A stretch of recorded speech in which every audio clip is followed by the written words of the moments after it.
hungover. Seriously. I don't believe it. It's game time. There, can I go back to sleep now?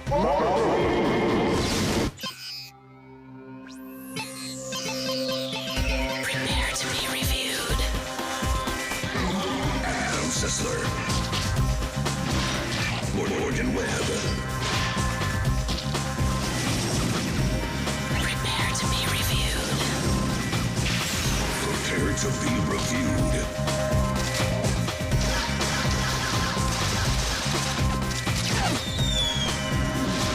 This is Play. Hi. Hey. You talk. Talking hurts my brain. Last night was New Year's Eve. I had a lovely time and learned some important things. For instance, I should not attempt to drink 3 liters of bourbon in the course of a single evening. The sound of your voice is making my soul bleed. And I would like to not be standing right now. So as we're contractually obligated to review some games in our infirm state, we've decided to review games that will not upset our delicate constitution. The gaming equivalent of dry toast and oatmeal. I really like a glass of water right now, but water is far. And I don't want to move, so I'm just gonna, yeah, why don't you introduce a game? Okay, what games are we reviewing? I'm forgetting. Just intro a game. God. Okay, here's X-Men.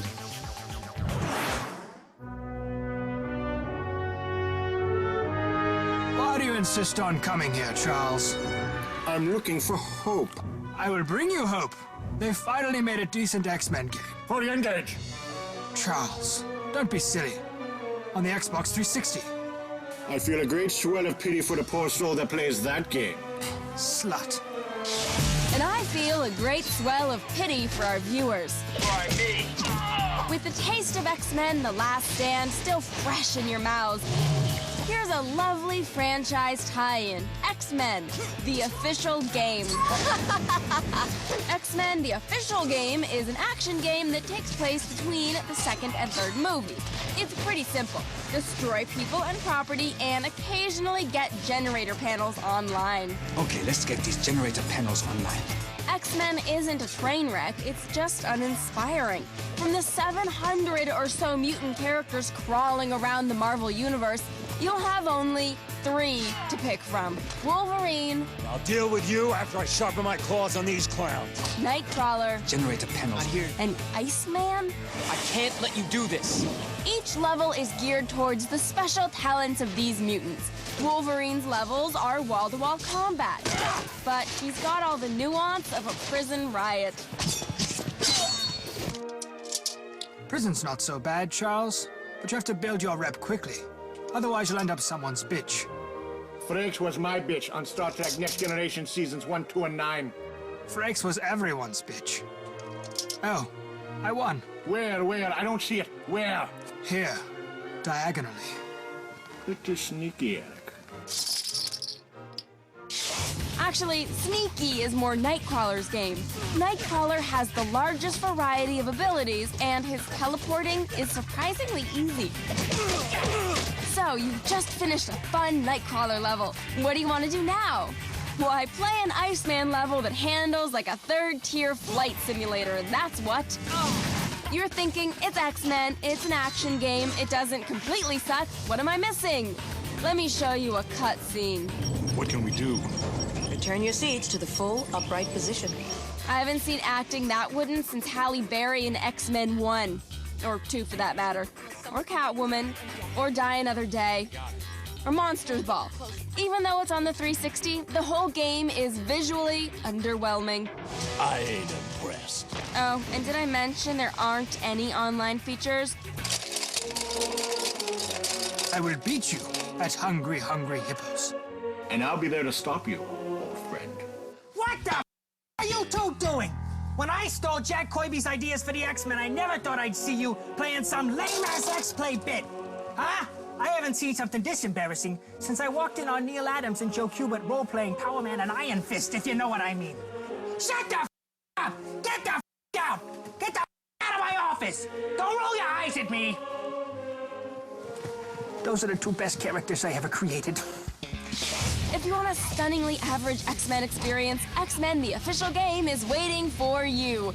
We give it 3 mutated chromosomes out of 5. Something stinks.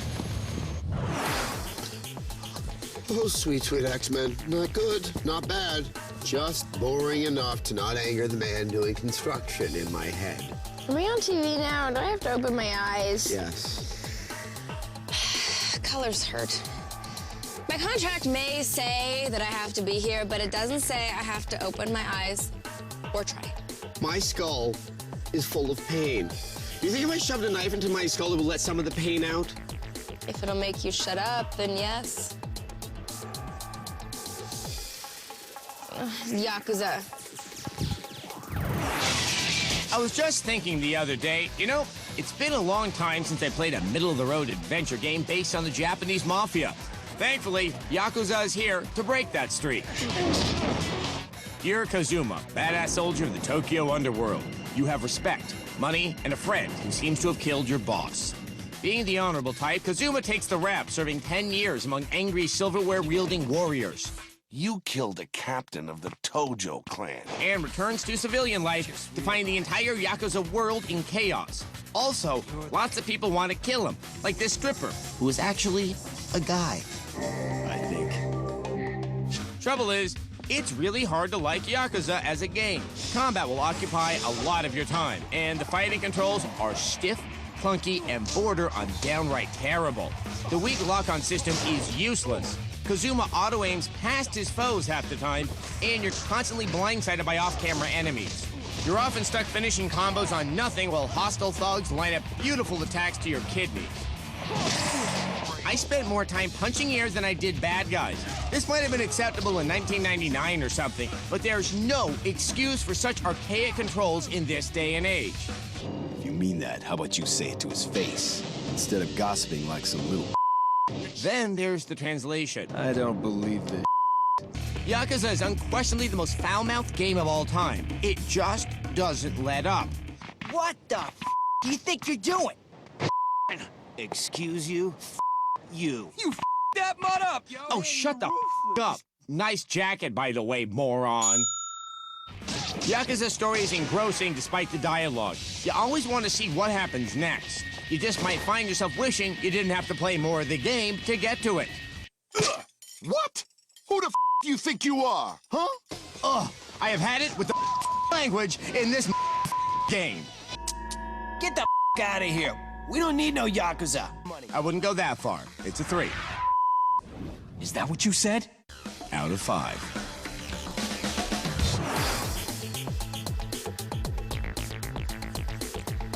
All that swearing and the Japanese, it reminded me of something, but I don't really know what. Last night.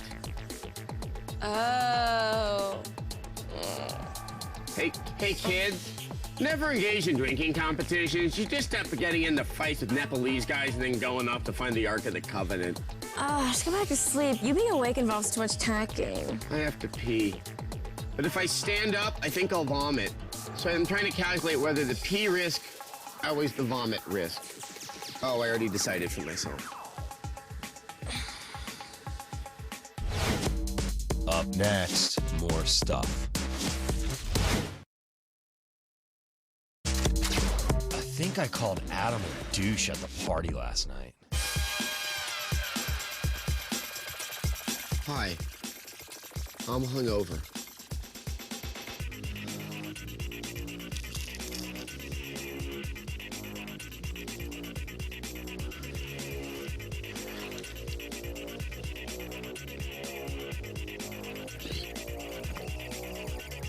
Chibi Robo.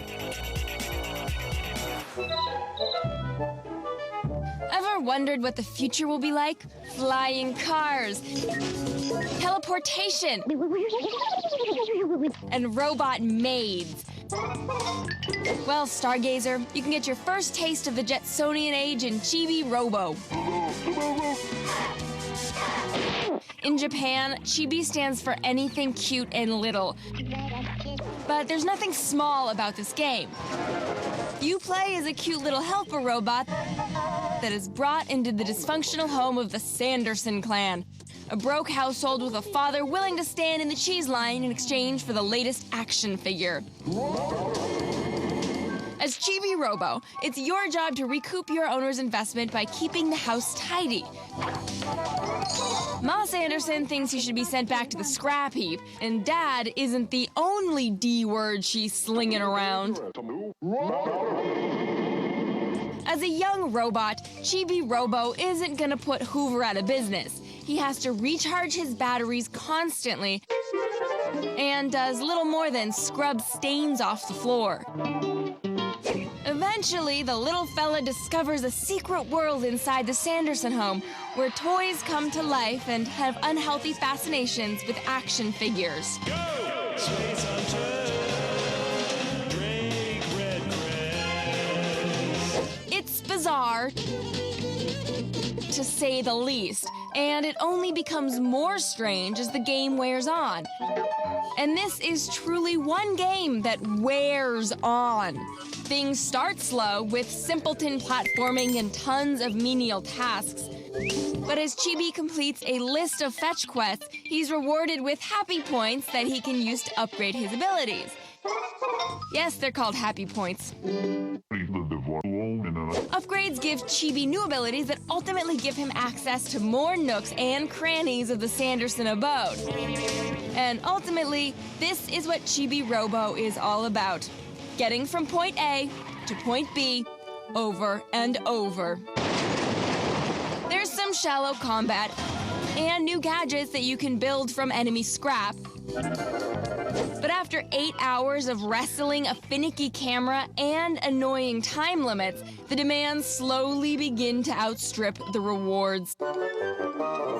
Chibi Robo is loaded with adult innuendo. A father trying to please his wife with his hose? A crack-addicted teddy bear? A princess that can't get enough licking? If anything, it's an experience you'll always remember. This is one of those love it or hate it games. There's a lot of variety, but none of it is pulled off all that well. And minus the incredible sound design, the production values are strictly low rent. We give Chibi Robo a cute little 3 out of 5. Robot's cute. This toast is spicy. You know what's a good hangover cure? Having an extra liver installed? More liquor. Oh, please let a Bloody Mary just appear right now. I want one of those nice new Mormon livers. Then I'll have a fresh start, just like Larry Hagman.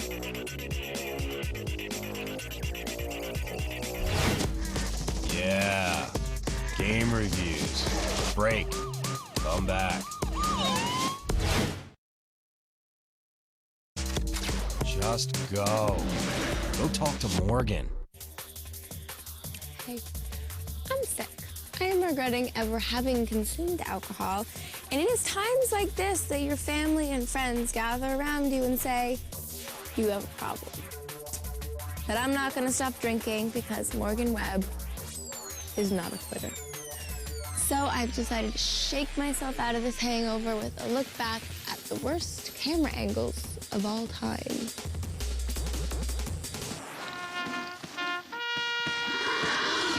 We here at X-Play hate bad camera angles as much as you do. Where am I going? What am I shooting at? Who the hell just ate me? But these crappy camera angles aren't just limited to the Resident Evil franchise. Yes, in many games, it appears that the developers hired someone devoted to finding the absolute worst viewing angle for any situation. And, to their credit, whoever this person is, they've done an incredible job. Mr. Crappy-ass in-game camera designer, we salute you. Go!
Morgan had to go very quickly. I think she's puking in the sphere. Luckily, my Leo 9 constitution means I never ever puke when I'm hungover.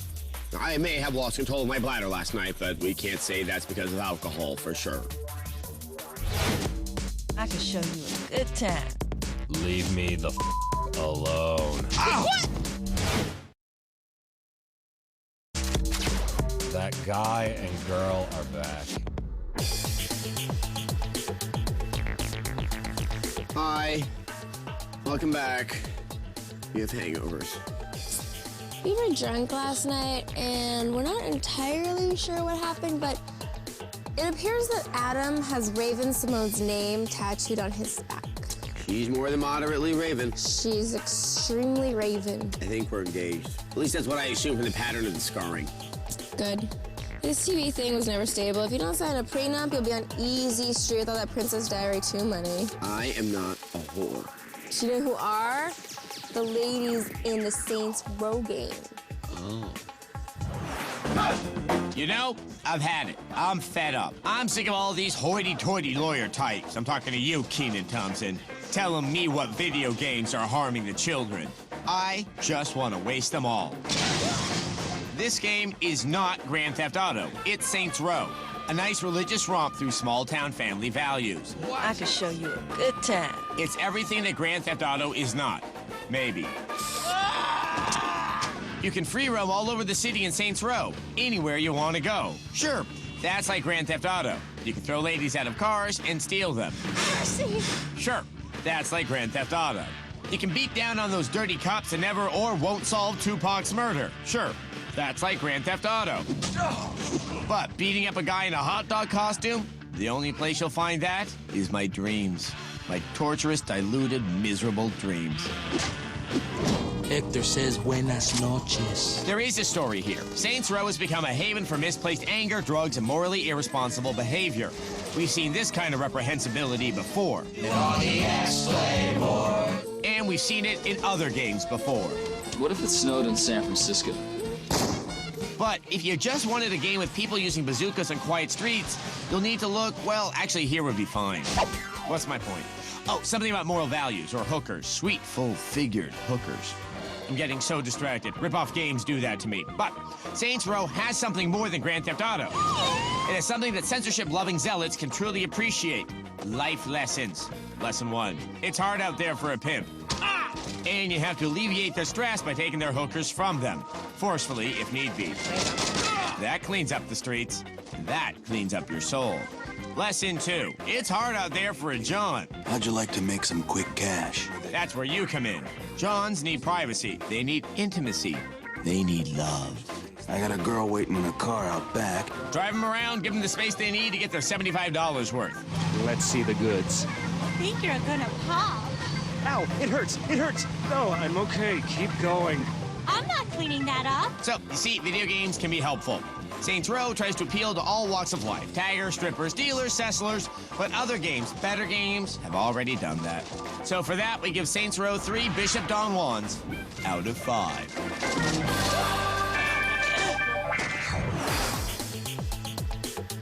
Now it's time for the X-Play replay. Everything got 3s.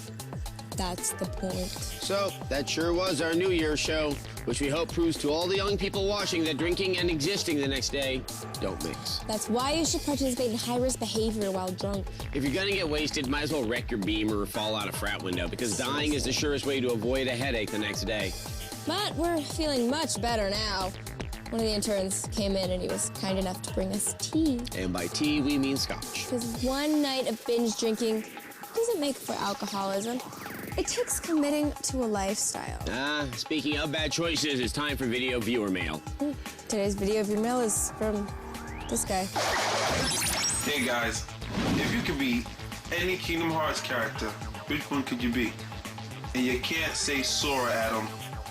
So you're essentially asking which Final Fantasy or Disney character we would like to be, because being Sora would be lame. Seriously, but you know, I would be Mrs. Potts because she's voiced by Angela Lansbury, who was a badass in the original Manchurian Candidate. I always dreamed of being a scheming Cold War Diane who makes out with her son and hypnotizes people with playing cards. I would be Uncle Remus. Disney made him so happy with his lot in life. Thanks for watching X-Play.